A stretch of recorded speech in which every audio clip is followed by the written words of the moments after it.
ఇప్పుడు వైఎస్ఆర్ కాంగ్రెస్ పార్టీకి ఎందుకు ఓట్లు వేయాలని మీరు అడుగుతున్నారు కనుక నేను ఓపెన్గా చెప్తున్నా. ఇది ఇవాళ జగన్మోహన్ రెడ్డి గారు గత ప్రభుత్వాల్లోని ఒక పెన్షన్ తీసుకోవాలంటే ఒక అవ్వ కానీ ఒక తాత కానీ ఎవరైనా సరే ఒక పెన్షన్ తీసుకోవాలంటే ఎక్కడి నుండో వెళ్ళి ఆ లైన్లో నుంచొని దాదాపు 4-5 గంటల నుంచొని తీసుకొని వచ్చేవాడుగా మధ్యలో ఎన్నో సమస్యలు పడిపోవడము చనిపోయి అనేకమైన ఇబ్బందులు పడేవారు.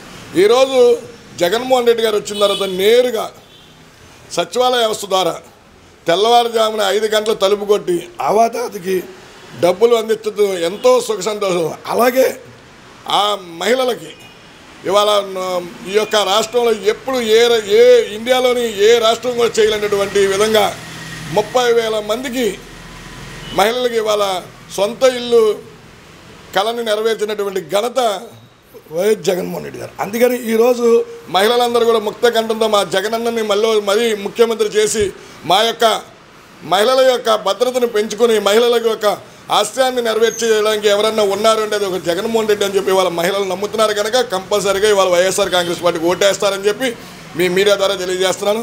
అలాగే రైతాంగం కానీ అనేకమైనటువంటి గతంలో రైతులు ఎన్నో ఇబ్బందులు పడేవారు. ఈరోజు రైతులకి పెట్టుబడి సాయం కానీ అన్ని భరోసాలతో ఇచ్చి వాళ్ళ రైతులు కూడా ఆదుకున్నటువంటి ఏకైక ప్రభుత్వం ఏదైనా ఉందంటే వైఎస్ఆర్ కాంగ్రెస్ పార్టీ ప్రభుత్వం.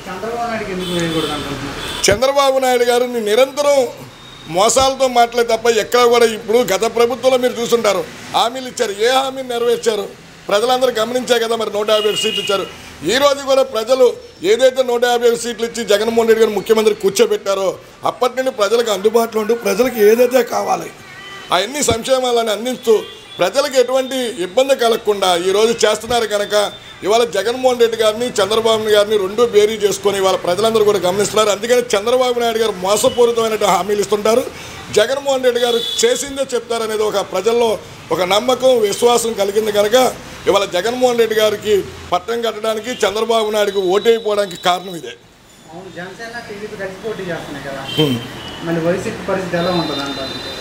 ఎంతమంది పోటీ చేసినా ఈ రాష్ట్ర ప్రజలందరూ కూడాను ఎవరు మనకి మంచి చేస్తారనేదే ఎదురు చూస్తారు తప్ప ఇది జనసేన ఇది టీడీపీ అనేది ఎదురు ఎంతమంది కలిసి గుంపులుగా వచ్చినా కూడా సింహం సింగలగా వస్తుంది. రేపు రానున్న కాలంలో బంపర్ మెజార్టీతో మళ్ళీ జగనన్న ముఖ్యమంత్రి అవ్వడం ఖాయం.